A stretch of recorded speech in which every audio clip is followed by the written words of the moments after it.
Rishi. These once close political partners who toasted each other's successes. Perfect. Now the relationship anything but perfect. Two former allies at war. Rishi Sunak at a technology event in London, but the focus on his predecessor around a much-awaited parliamentary report into whether Boris Johnson misled MPs over Partygate and why his allies didn't get the peerages Mr Johnson requested. Boris Johnson asked me to do something that I wasn't prepared to do because I didn't think it was right.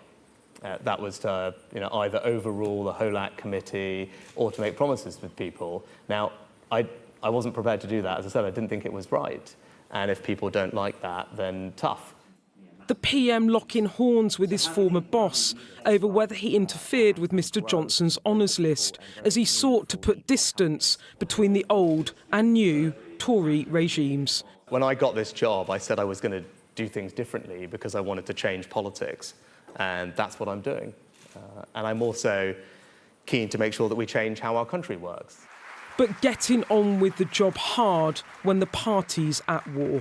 Within hours, Boris Johnson responding to say, Rishi Sunak is talking rubbish. To honour these peerages, it was not necessary to overrule Holac. That's the commission which approves peerage appointments, but simply to ask them to renew their vetting, which was a mere formality.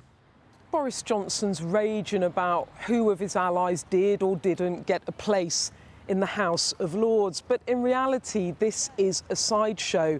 The bigger political earthquake is his announcement that he's quitting Parliament in order to avoid being potentially suspended by MPs for his conduct over Partygate. It's a decision that has rocked Westminster and now threatens to plunge the Conservatives into another very public civil war. The establishment has seen Boris out the door. I think, if people look at the facts, then they either will or won't agree with me. That Parliamentary Privileges Committee report investigating Mr Johnson over Partygate due in the coming days. And as Mr Johnson seeks to undermine that inquiry, others stressing their decision must be respected. We have to be really strong about calling out people who are attacking institutions, people who are attacking the House for carrying out its work, people who are attacking the media. We have to stand up for these things because the price of not doing so is going to be very grave indeed. Another political earthquake expected this week when the committee published their findings over Boris Johnson's conduct.